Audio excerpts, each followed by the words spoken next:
પોરબંદરમાં commercial બિલ્ડિંગોને seal કરવાની કામગીરી હાથ ધરાઈ રહી છે, ત્યારે ખાદી ભંડાર સામે પણ કાર્યવાહી કરવામાં આવી હતી। બપોર બાદ ખાદી ભંડારની યોગ્ય પરવાનગી ન હોવાથી બિલ્ડિંગને સીલ કરાયું હતું। રાજકોટના અગ્નિકાંડ બાદ રાજ્ય સરકારે તમામ નગરપાલિકા અને મહાનગરપાલિકાઓને ફાયર એનઓસી અને બિલ્ડિંગના સ્ટ્રક્ચર અંગે તપાસ કરવા માટે સૂચના અપાતા પોરબંદર પાલિકાની ટીમ પણ સતત 3 દિવસથી વિવિધ બહુમાળી ઇમારતોમાં ચેકિંગ કરી રહી છે, જેમાં ફાયર સેફટીની સુવિધા ન ધરાવતી હોસ્પિટલ અને ટ્યુશન ક્લાસ તથા સ્કૂલ સીલ કરી દેવાયા હતા।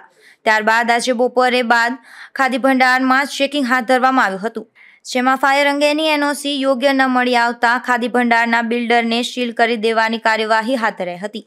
જો કે આ કાર્યવાહીમાં ખાદી ભંડાર ટ્રસ્ટના પ્રમુખ અનિલભાઈ કારિયા તુરંત જ દોડી આવ્યા હતા અને સરકારી તંત્રને પૂરતો સહયોગ આપી સીલ કરવાની કામગીરીમાં સહભાગી બન્યા હતા।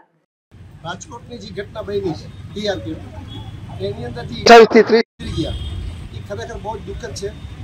એના પછી જે પરવાનગી માટે જેની ફાયર સેફટીની છે, બિલ્ડિંગની છે, કોઈ પણ જાતની પરવાનગી માટે ઉપરથી દરેક જગ્યાએ ફોર્સ છે। તો હું તો કહું દરેક માણસે આની અંદર સહકાર આપવો જોઈએ। અમારું ખાદી ભંડારની અંદર રોજના 400-500 માણસ આવતા હોય, પાછી એવી ઘટના ન બને એના માટે કલેક્ટર સાહેબના કહેવાથી બધા આવ્યા છે ને અમને બંધ કરવાનો ઓર્ડર આપ્યો છે। એ તમે એના નોંધ પૂરા કરી લ્યો એટલે અમારા નોંધ વધીને 3 થી 4 દિવસની અંદર પૂરા કરી દેશું। અમારા નોંધની અંદર જાજુ કંઈ છે નહીં, અમારે બાટલા રેડી છે, આવક જાવકની એન્ટ્રી જુદી છે, ઉપર પાણીના 2 ટાંકા મૂકવાના છે। એ ફાયર સેફટી માટેની થોડી ઘણી જે વસ્તુ કીધી છે એમને સાહેબે કે અમે પૂરી કરી દઈશું ને અમારી પણ નૈતિક ફરજ છે કે આની અંદર અમારે બધાને સાથ સહકાર આપવો જ જોઈએ, ખોટી દલીલ અને આર્ગ્યુમેન્ટ કરવી ન જોઈએ। કારણ કે ઉપરથી ઓર્ડર હોય તો એની અંદર તમે ગમે એની ઇન્ટરેસ્ટ લગાડો તો એ લાગવાની નથી ને આપણે ખરાબ લાગશું, એટલે આની અંદર બધાએ સાથ સહકાર આપવાની ખાસ જરૂર છે। તંત્રની આ કડક કાર્યવાહીના કારણે જરૂરી ફાયર સેફટી સુવિધા ન ધરાવતા આસામીઓમાં ફફડાટ વ્યાપી ગયો છે, તો શહેરીજનો તંત્રની આ કામગીરીને આવકારી રહ્યા છે।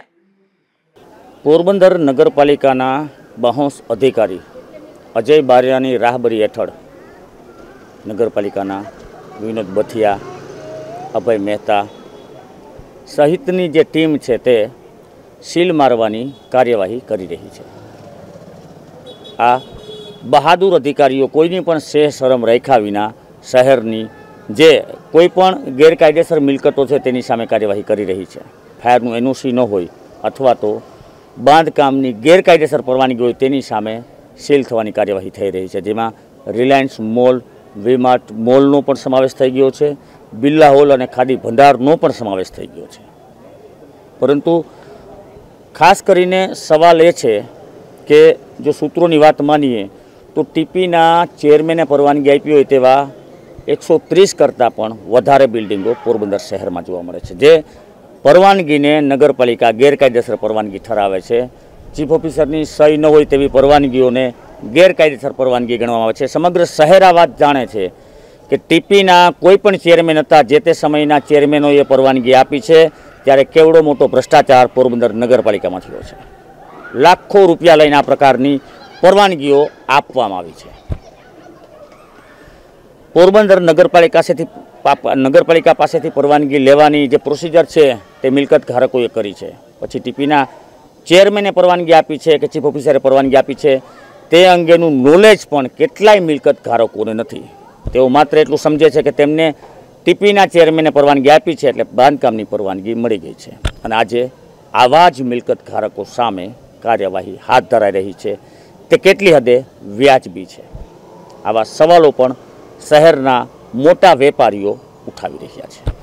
તો તેની સામે બીજી તરફ જોઈએ તો જ્યાં સુધી અમને માહિતી પ્રાપ્ત છે ત્યાં સુધી પોરબંદર નગરપાલિકા પાસે પણ ફાયરનું એનઓસી નથી અને કલેક્ટર કચેરી જેમાં છે તે જિલ્લા સેવા સદનમાં પણ ફાયરનું એનઓસી નથી। તો આ સરકારી કચેરીઓ સામે કાર્યવાહી કેમ કરવામાં આવતી નથી તેવા સવાલો પણ શહેરના અગ્રગણ્ય નાગરિકો ઉઠાવી રહ્યા છે। નિપુલ પોપટ સાથે અશોક થાનકી, ગુજરાત ન્યૂઝ, પોરબંદર।